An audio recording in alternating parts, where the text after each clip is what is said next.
And we thought we'd get the reaction of a Manchester United fan as he sort of hinted at the future and his plans for the future. So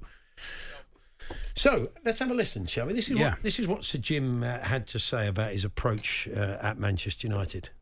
United sign Mbappe or Ineos sign Pogacar? What I would rather do, I'd rather find the next Mbappe rather than spend a fortune just trying to buy success. It's not that clever, is it, buying Mbappe in a way? And anyone could figure that one out. But what's much more challenging is to find the next Mbappe or the next Bellingham or the next Roy Keane. So that could be the route. But surely everyone wants to do that, don't they? Everyone's trying to find the next big player. Well, I mean, some teams in the past have decided to go down the Galactico route. Yeah. PSG did. Real Madrid did. Yeah. Manchester United, I mean, you could argue going off and buying Cristiano Ronaldo again was a bit I think they'd admit that. Anyway, let's have a chat with Ash Burns from the Talking Manchester United podcast. Hi, Ash. How are we, gents? All right? Yeah, good, thanks, not Ash. so bad. I mean, it always smacks up. Funny enough, we're going to be talking to Daro Bruni, who's a big Arsenal fan, about being patient as a football fan, because it took a few years for Arsenal to rebuild, and sometimes it can be a bit of a painful rebuild when you're in the moment. But it sounds as if that's what you're going to be facing.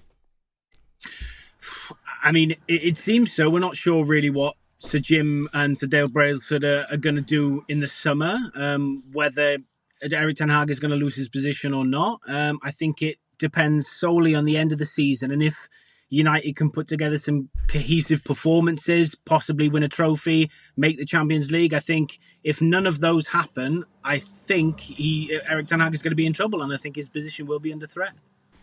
Yeah, I mean, quite possibly. And there's an awful lot of talk about Gareth Southgate, isn't there? I mean, what's your feelings on the idea of Gareth coming in post-England?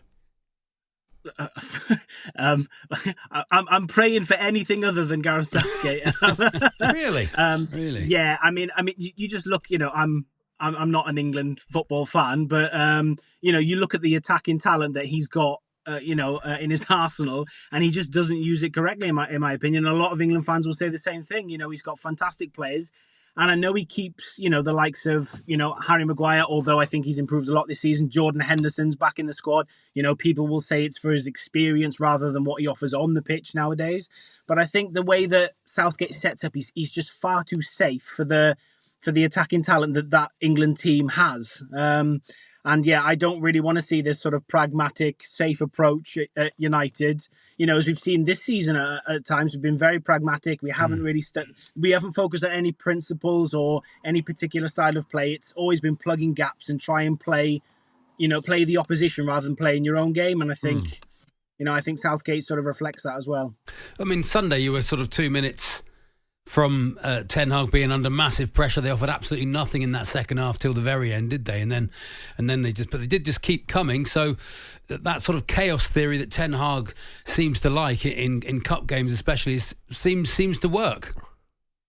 And that's what it's been this season. We saw good progress last season. There was some decent patterns of play and whatnot, and we thought this season would be the one to push on and really sort of apply his principles and his, the foundation of how he wants to play into the squad. But it hasn't happened. And you can look, you can blame injuries and whatnot, but the structural issues have been there since the first game of the season, and he seems to want to, play this, as you said, chaotic, end-to-end, transitional style of football. But I don't know if it's a personnel issue, or if it's a structural issue, but, we keep making the same mistakes game after game. And, sometimes we've got lucky and other times we haven't. So I really don't know what the solution is at this point. Is it a personnel issue or is it a structural issue? I mean, he is playing the young players as well. I mean, Mainoo's coming through and was one of your best players on Sunday, possibly pushing to get on the plane for the England team. He fits in that hole. So he is playing those young players. So maybe he's doing what Sir Jim Ratcliffe wants him to do.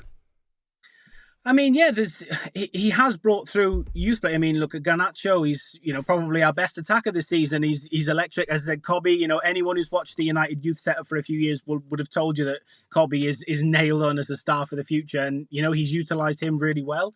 There's others coming through as well, and Ahmad's not a youth player, but he needs more minutes. You've got the likes of Collier's been on the bench a few times. You've got Eli Harrison, the goalkeeper, he's been on the bench. So I would like to see a little bit more. Obviously, it's tougher now because we're progressing towards the end of the season, but I would have liked to have seen a few more youngsters get more minutes in the Carabao Cup and early rounds of the FA Cup. But yeah, I mean, the ones that have come through have stuck in the team and have progressed well. So yeah, I mean, if he continues to develop youth as the likes of Garnacho and Mainu have, it bodes well for the future. Now, Steve Bruce, your former centre-back, was on Breakfast with Jeff Stelling this morning. He worked with Harry Maguire at Hull, and he said to Jeff and the guys that he wasn't happy with the treatment Maguire had received by fans and the press since going to Manchester United. This is what he said. I felt it's been a little bit harsh, the treatment he's had. I thought he'd been made a little bit of a scapegoat.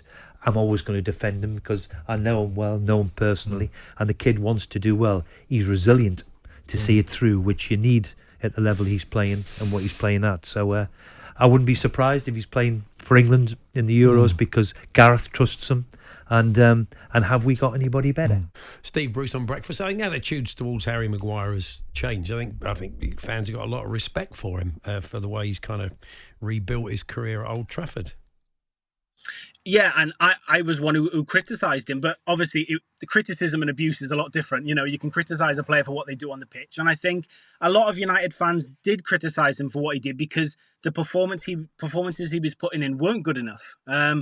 But you have to hand it to him. As I said, Steve Bruce is resilient there, and he has shown an immense amount of resilience. He really has played himself back into the team, and he was colossal on Sunday when he came on. He was absolutely fantastic in that second half.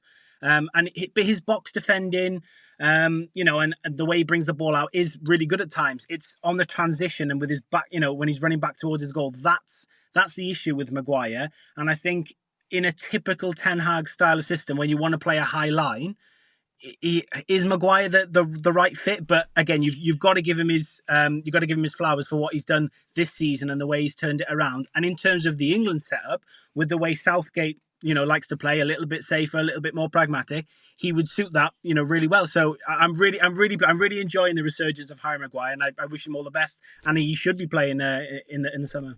Ash, good to talk to you. Thanks very much. Ash.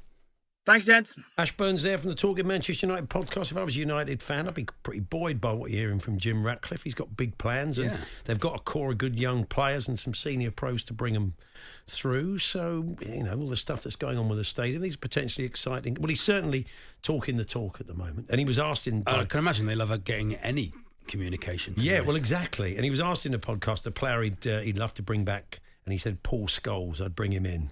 He said they have some good midfielders, but they don't have a Paul Scholes. But they don't grow on trees, do they? No. Who does? On AM, on DAB, via the talkSPORT app and on your smart speaker. talkSPORT.